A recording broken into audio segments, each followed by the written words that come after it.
Hey guys, welcome back to the channel. Welcome back to another video.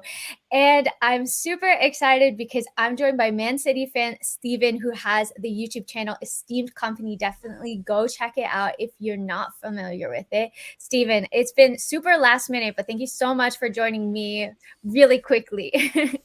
It's my pleasure, honestly. Don't worry about it at all. I'm looking forward to it. Should be good. Nice. So, guys, if you're not aware, Chelsea have signed Raheem Sterling from Manchester City.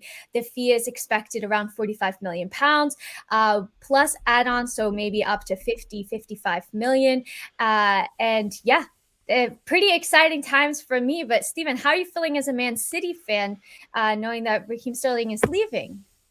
I'm really torn, to be honest. Raheem's a wonderful player. He's been an incredible servant, and essentially one of the key components of what's been a pretty sensational spell, particularly under Guardiola, of course. He joined just before Guardiola came, but yeah, he's been amazing over the years. And some of the best football I've ever seen in my lifetime as a City fan has been with him there and in that team. So naturally, I'm gutted. I wanted him to stay. I think he offers us so much.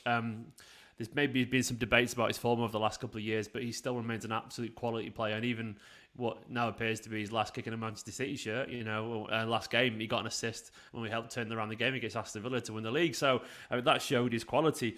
It sort of felt inevitable for a while. He's probably too good to be sat on the bench week in, week out. And even though that was sort of his own problem in terms of, it's a meritocracy at Man City. You have to get in the team, you have to earn it. I understand his urge for a change and different scenery, but that doesn't make it any easier. City fans are largely gutted because he's been so good over the years, and it's very hard to replace someone like Sterling. And he's gone to a rival, which doesn't make it any easier.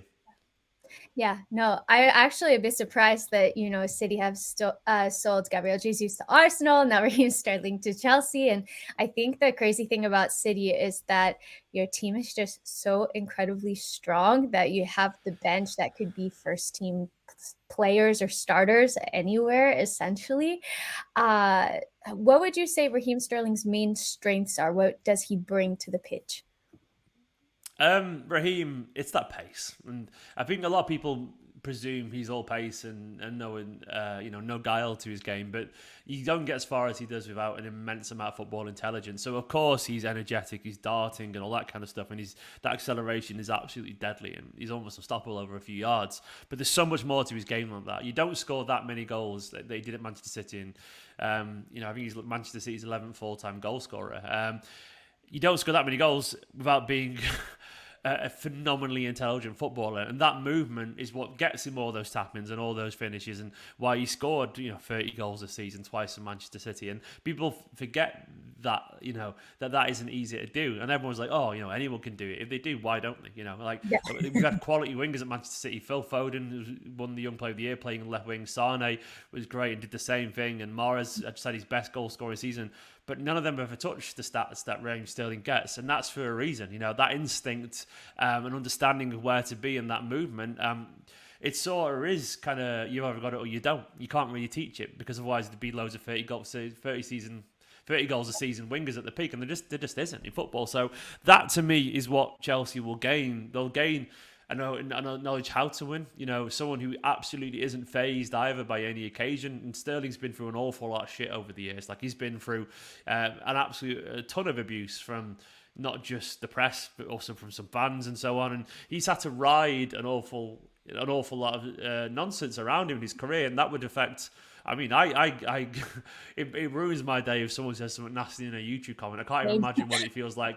What it feels like to have 10, 20, 30,000 times that amount, which he gets to. So despite all that, he's still, risen to the top. He came to the City as a boy, and he's leaving as, one of the most respected figures in world football, and an elite level performer and a champion. So you get that dedication, that ability, that pace, that movement, the goals, the seniority. He's a hell of a package, really. Yeah, and I think that, for a lot of Chelsea fans, it's maybe not like the sexy signing necessarily because it's somebody that plays in the Premier League and we see him play week in, week out.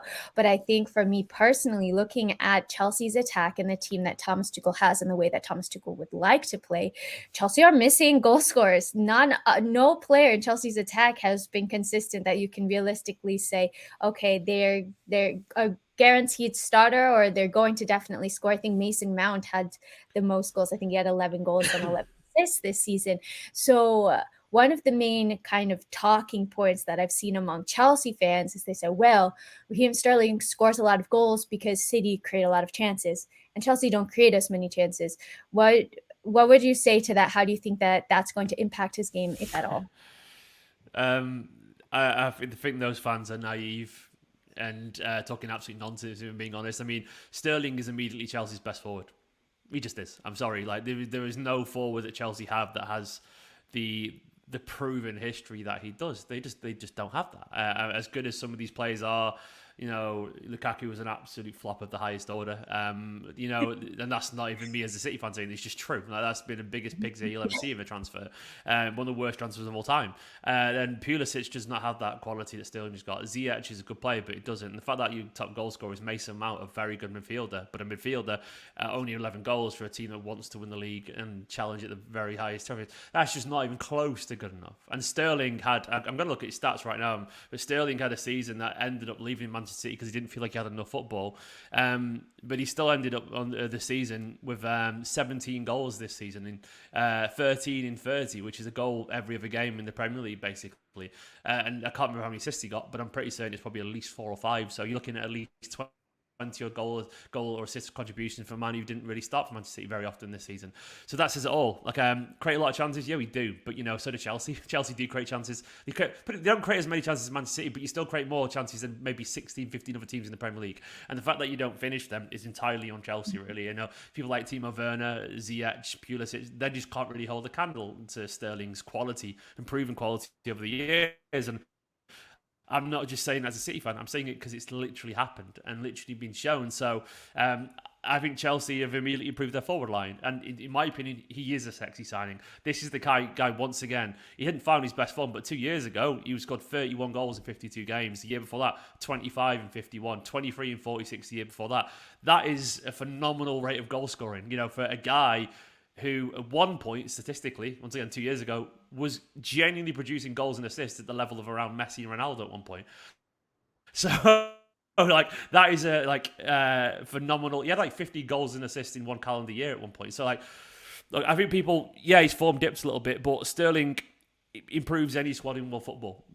And I mean that, and this is someone who's just lost him. So if I'm a City fan, I should be playing him down. I should be saying, no, he's not that good, and I should be acting like City did the right thing. But I think we've got it wrong to get rid of him, and I think we didn't get rid of him as such. We've respected his wishes, but I think we're losing out for him going. And even though maybe he didn't find his best form for the last year or two, people happens, that happens. But still, Sterling is he's a quality footballer, and what people forget about people like Sterling is that, people go, oh, he misses the odd chance on all this kind of stuff and whatever. But if you watch Sterling's games, the amount of chances that Manchester City create when he's on the pitch compared to when he isn't, it's just more. Sterling brings chaos. He brings energy. He runs at people. He's the kind of person who forces things to happen. He's not your guy with your paws or whatever. You'll put your foot on the ball and play all passes. He's just pure adrenaline and energy, and he runs at people time and time again, and that creates chaos. Even if you get the amount of chances Manchester City get from Sterling actually being tackled, in terms of he runs into the box, beats two people, but gets tackled by a third, but then the ball falls loose, and that ensuing chaos, teams are out of shape, and then we get a chance from that. So people forget that a goal contribution isn't always just in the pass before it. It can be the fact that he's drawn 2 or 3 defenders and creates the space, and that's what Sterling brings you. He brings ideas and energy and momentum and an absolute never say die attitude as well. So I love him, and I'm gutted he's gone. So I think Chelsea fans should be excited. I think that they'll be very, very happy and excited to hear that because I don't think that we've had like consistent goal scorers since Eden Hazard and Diego Costa, and especially somebody who's like a 1v1 dribbler like Eden that is going to be able to take on these players and get past them and create space elsewhere. That's not something that we Yeah, realistically really see Christian Pulisic to an extent, but he hasn't been super consistent. I think one I of the mean, you other mentioned oh, Hazard, by the way, and like, sorry, Hazard's one that he's an unbelievable player, like one of the most graceful players you've seen. But his goal scoring record doesn't even come near to Sterling, and that's another that's good mad. point. And they do play That's mad. roughly the similar roles, you know.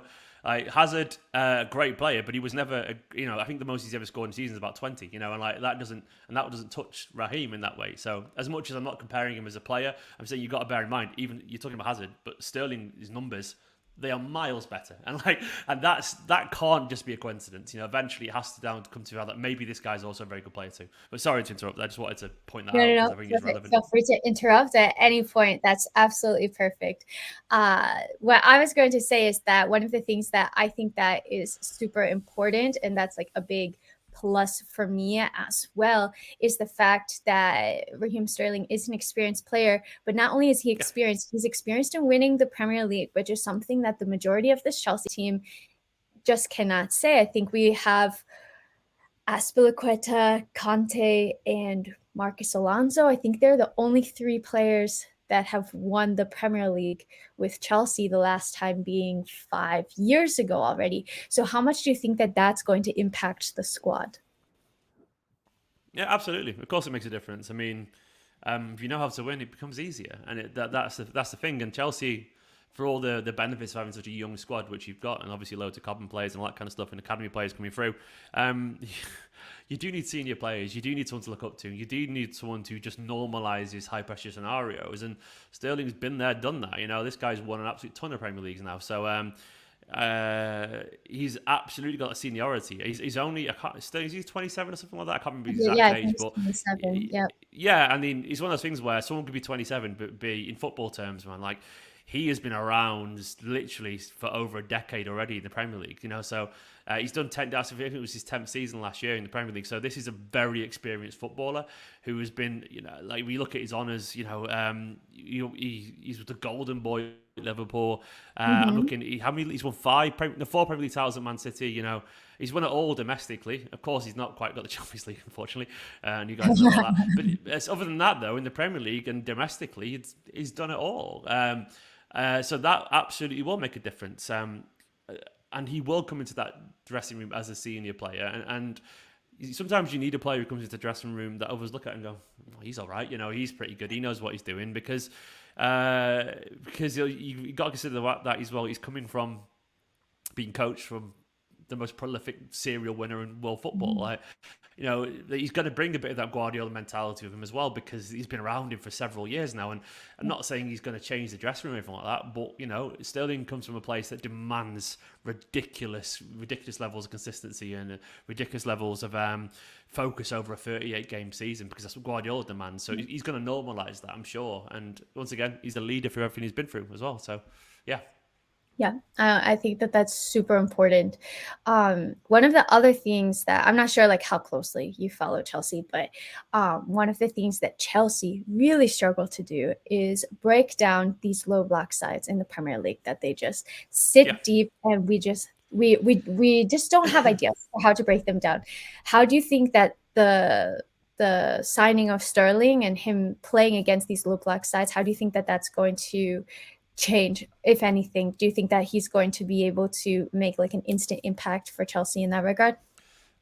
Um, yeah, well, I mean, he can't break down a low block side on your own because I mean, no team probably in world football for the past few years understands what it's like to play against that than Man City. You know, the very nature of a Guardiola side invites that kind of counter football. You know, like people just sit deep against us, so that isn't going to phase him at all. Like, it just isn't. That's what he's had to deal with for the past few years now, playing for Manchester City. So he gets it. There are many ways to break a low block. You make City. We've been lucky because we've had, I don't know, maybe the intricate genius of David Silva or Bernardo over the years, or we've had the explosive brilliance of Phil Foden or Kevin De Bruyne.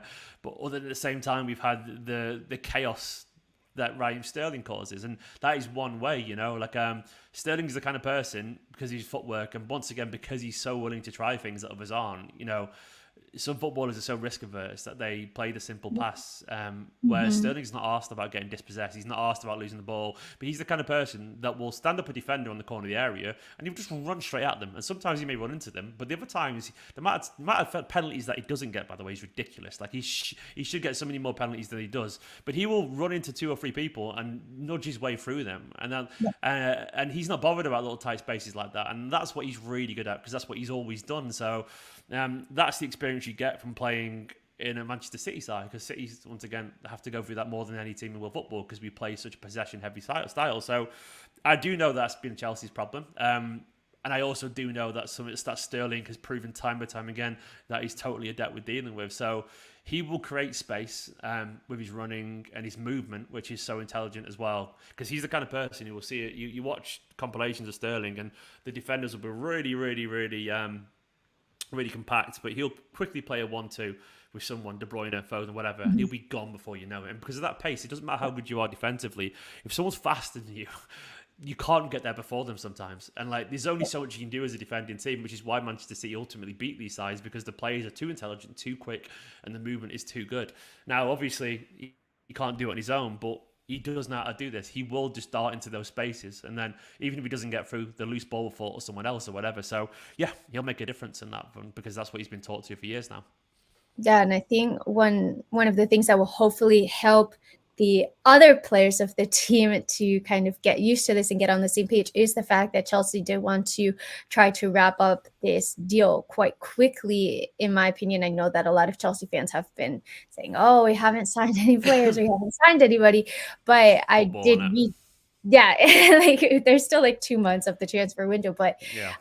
Chelsea are going on their preseason tour in the US. I think they're leaving on Saturday, and they said, no, we want to wrap up Raheem Sterling before then so he can join us on preseason tour. And I think having those preseason minutes with the other players and is going to be super useful and valuable to understand how he works and how they can combine and gain some chemistry together.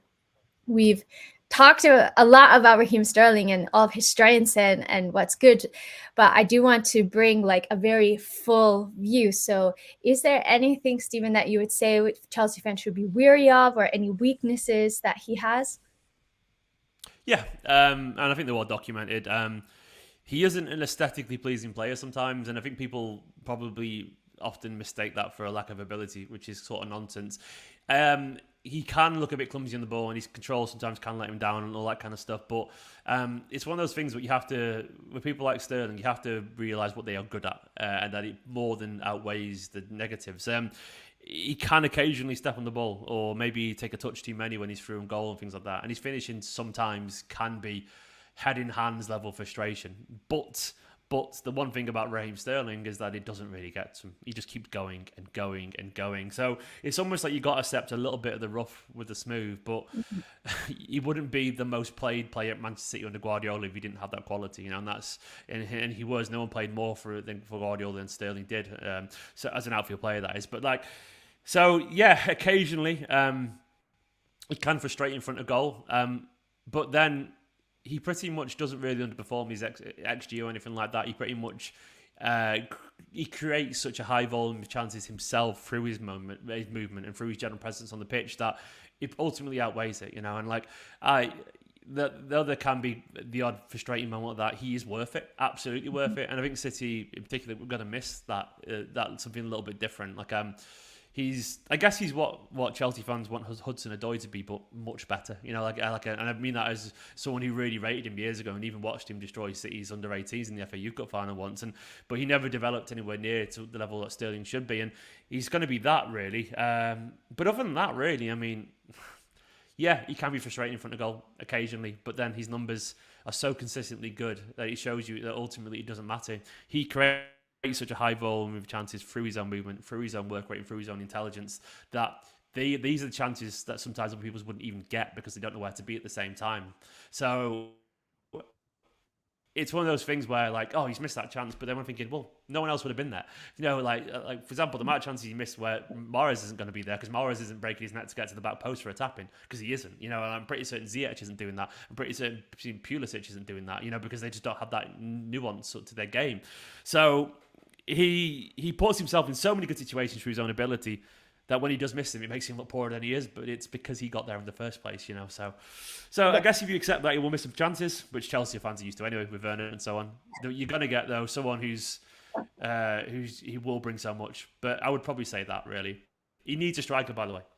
I think that's his biggest problem at Manchester City over the past 2 years, is that I personally believe, and it's a theory I'll never be able to prove, but I personally believe the only reason his form dropped off was because Aguero went, and we played with the false nine. And when he's no striker, like Aguero, which is why I wanted him to stay because Haaland's coming, but when there's no striker like Aguero, the weight of the goal-scoring world is of course going to be on the man who managed to score 31 and 25 and 23 in the previous 3 seasons. Everyone's going to be like, oh, Sterling will step up.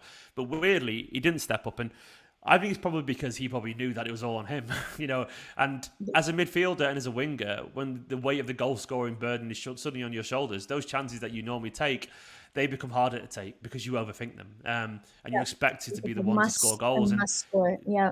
Yeah, it must score. And like Sterling, if you miss a chance and you've got Haaland in your team, Aguero in your chance, you're probably not asked because Aguero or Haaland are going to score anyway because they do. Yeah. If you miss a chance in your Sterling, you don't really feel exactly the same way about Bernardo Silva or Foden because they are just like him, they're midfielders. So I do feel like the chances that they missed often, Sterling got a little bit worse at doing that, was because I think he sometimes was trying to do much and he could sense a little bit more frustration in his game. And so I actually weirdly think if he's got a number 9, I mean, look how he plays for England alongside Harry Kane. Like he's fire for England. He's absolutely brilliant. And I think that frees him up a little bit mentally just to be the winger and not trying to be the main man. And I think it's probably no coincidence as well that his penalty record isn't very good as well because when he's trying to be the main guy, he's just not that good at it being the main goal scorer. But as the guy who's going to kill the game off for you or maybe score the opening goal or whatever, he's absolutely brilliant in that. And that is crucial when you're trying to win points, Like, in my opinion, play him alongside Tammy Abraham. Like, recall him because that's a natural partnership there. A guy who is genuinely a poacher in the box and a man who loves getting to the byline, pulling that cross back and linking up with someone like that. We've seen and do it time and time again. I think it's just a natural partnership there. Someone who can be the focal point and there's someone who's tall as well who can get on the end of these dink crosses or be 4 or 5 yards out where Sterling beats the left back and cuts it across goal. Put him at right wing, put Tammy, someone like that through the middle, and that's a natural partnership in my opinion. Yeah, I was actually really surprised that Chelsea sold Tammy Abraham because I really rated him. And I think in his first season, he scored 16 goals in the Premier League, which is something that no Chelsea player had really. Is there a buyback? I'm not sure. I'm not sure if there's a buyback. I presume there would have been. That's why I said bring you back. But if he's not, then I guess he's gone. But like, he would have been perfect. Yeah, I think if there would have been one, it would be like next season, not this one. But I need to look into it because I'm not 100% sure if there's a buyback clause in there. But I think that it's a really good point because maybe like I don't know if maybe this affects Sterling negatively, but I was thinking like Kai Havertz has always felt like he kind of has to be the one to step up and score goals. And maybe with the presence of Sterling, maybe he'll relax a little bit and he'll be able to get goals more consistently as well. I think there's a lot to be said for that, isn't there, in general football, having the guy that you know is going to bail you out. And then when you expect to be the striker when you're a midfielder, like it's such a different way of expectation. Like it absolutely affects your own game. Of course it does, because football is so much about the psychological aspect of it. And we know that, it's so much about what's going through your brain, and that's what ultimately separates most footballers. Most Premier League footballers can pretty much do anything with football. They can. The only difference is consistency, and that, once again, obviously there's levels of quality, but ultimately they're all capable of doing similar stuff. But the most consistent are usually the most focused, the most hardworking, the most aware of their own deficiencies. And so the football, what goes through the brain matters so much. And you do need a striker. Like Havertz is a cracking player, but like I think he's another example where like he isn't meant to be the guy who scores all the goals. He's meant to be the guy who helps people score the goals and steps up and so on. And Sterling's the same. Like I do think they need a striker, and I think you'd see the best of those two then. Yeah, I don't think we're gonna go for a striker in this window. We have so many places where we need to buy players. I think like Kai Yeah. Havertz is going to play as the 9, as the striker next season. I'm kind of excited. Like, let's see how it fares, and then we can see if we need to prioritize a striker and see what we do Yeah. with Kai. But Steven, to wrap this up, on a scale of 1 to 10, how would you rate this signing for Chelsea? This is a great signing for Chelsea. I guess 10 would be if it solved all your problems, which I don't think it does. So, for the price, though, 45, rising 55 million for one of the most established forwards and proven goal scorers in the most successful team in England over the past few years, a key component of a Guardiola side that's broken Premier League records, and he's scored an insane amount of goals. This is a good 8 or 9 out of 10 for Chelsea. It's not the perfect signing because, once again, perfect signing for you is the guy who comes in and scores 50 goals, or something like that. But this is an absolutely crucial signing that definitely, without question, improves Chelsea's attack. It gives them something that literally no one else in that squad has got, and that's the only way you can really judge a signing. And I think Chelsea fans are doing probably what I actually did last summer when City were linked to Harry Kane, and I was like, I don't really want him. And it was not because I didn't have the quality, it was because he wasn't exciting. It was Harry Kane. Like, of course he's exciting, but he's not new and sexy and all that kind of Holland, stuff. He's yeah. like, yeah, he's just someone I'd watched a billion times, and I was like, where's the intrigue, of There. signing someone it's like when I know you for United fans felt similar about Van Persie. They all thought he was great, but they weren't like, oh my god, who's this guy? And football is so much about that connection you get. And Yeah. Kane, to me was the Spurs guy, and I was like, yeah, I would be excited if he got him, but I wasn't like, like Haaland's exciting because he's young and he's the Yeah, next and big he's thing, yeah, but Sterling's been that guy that they've watched for years now, and I get that, and I get that that's not as fun as signing a Brazilian wonder kid or signing the next 20-year-old future world class striker or whatever. And it's so obvious that it maybe removes the fun away from it, but once again, we talk about Van Persie, and he won the league for United, and we talk about Kane probably would have broken goal scoring records if he came to Manchester City last season. But who knows, he might have even end up going further in the Champions League or whatever. Especially probably would have helped us get past Real Madrid where we missed a ton of chances. So sometimes the most functional signings are the most useful ones. yeah. And I think in this instance, this is a really smart signing at a very good price. Look at football these days, 45 million gets you Iwobi for Everton, and we just signed a defensive midfielder for 42 million in Calvin Phillips, and 45 initially for Sterling, one of the most proven forwards in world football over the past decade. It's a brilliant signing for Chelsea. That's what I think as well. And I'm super happy to have had your input and just learn more about Raheem Sterling and give some details that I wasn't aware of. And I think that this video hopefully will hype people up about the signing of Raheem Sterling because that's I the hope he flops big time. uh, I love the guy, but obviously you're a rival, and you are, and we've weakened our squad and strengthened the rival, and that's ultimately that's the crux of it. Our wingers aren't as good as they were previously now. That's so Chelsea fans should look at it that way. If they're not asked about Sterling, they should genuinely know that their squad has got stronger and City's has, in terms of wingers, got weaker. So I mean that's a positive in itself. Yeah. Well, Stephen, I appreciate you coming on so much, all of your insight. I know that it was a quick turnaround as well, but I absolutely loved it. So thank you so much for coming on and let My everybody know pleasure. where they can find you. Yeah, I run a Man City channel called Esteemed Kompany, company with a K. It's a play on words for Vincent Company. But yeah, go and check it there. And my Twitter at is the same, and my Twitter is Stephen McInerney, which I'm sure, I don't know, you'll be able to find me via the YouTube channel and stuff if you want to watch some City content. Cool. So I'll make sure to put all of the links in the description down below. While you're at it, make sure to sub to my channel, like this video so people can find it and see it. And yeah, hope that you enjoyed it. Hope that it was useful for you guys.